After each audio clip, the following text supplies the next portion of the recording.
अरे दोस्तों, क्या कभी सोचा है डायनासोर से भी पहले इस धरती पर क्या था? चलो एक साथ चलते हैं इस दिलचस्प सफर पर। करीब 4.6 अरब साल पहले हमारी धरती पैदा हुई। तब तो ये एक आग का गोला थी, बिल्कुल उबलती हुई।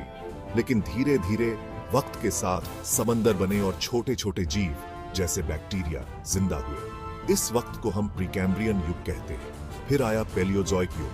ये करीब 541 मिलियन साल पहले शुरू हुआ।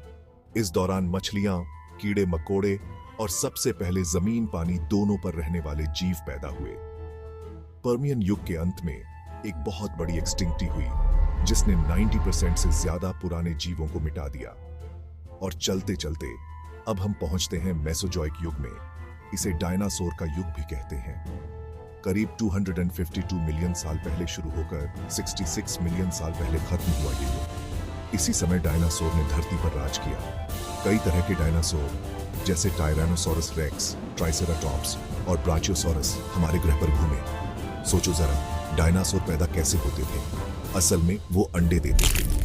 वैज्ञानिकों को लगता है कि अंडों से ही इनका जन्म होता था।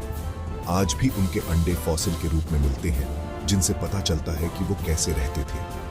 लेकिन हुआ क्या कि डायनासोर खत्म हो गए। करीब 66 मिलियन साल पहले एक बहुत बड़ा उल्कापिंड धरती से टकराया। इस टक्कर से इतनी धूल और मिट्टी उड़ी कि सूरज की रोशनी तक धरती पर पहुंच नहीं पाई।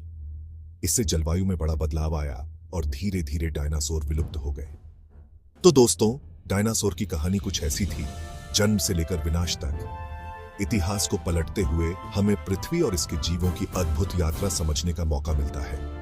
अगर वीडियो पसंद आया तो लाइक और सब्सक्राइब जरूर करें। फिर मिलेंगे इतिहास की एक और रोमांचक कहानी लेकर। धन्यवाद।